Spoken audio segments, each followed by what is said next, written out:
Doni Salmanan kini mendekam di balik penjara setelah Indra Kents. Investasi bodong yang dilakukannya berbuah petaka. Bareskrim Polri telah menyita aset-aset Doni Salmanan atas kasus dugaan penipuan investasi skema opsi biner melalui aplikasi Quotex. Sudah beberapa hari ditahan, Doni Salmanan memiliki permintaan untuk dibawakan barang ini. Harta haram yang disebut netizen berada di rekening Doni Salmanan kini diblokir. Kabar harta Doni Salmanan disita bahkan rekeningnya diblokir menuai banyak syukur dari netizen. Sebelumnya, Bareskrim Polri resmi menetapkan Doni Salmanan sebagai tersangka kasus dugaan penipuan berkedok trading binary option lewat platform Quotex.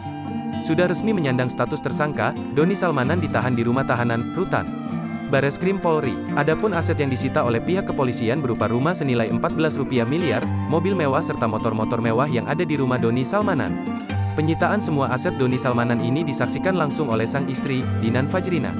Saat rumahnya dan Doni Salmanan disita pihak kepolisian, Dinan Fajrina hanya bisa tertunduk sembari mendengar penjelasan oleh pihak penyita. Kini setelah semua aset milik Doni Salmanan disita oleh pihak kepolisian, Dinan Fajrina harus angkat kaki dari rumah tersebut.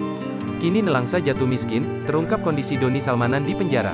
Menurut kuasa hukumnya, kondisi Doni saat ini dalam keadaan sehat.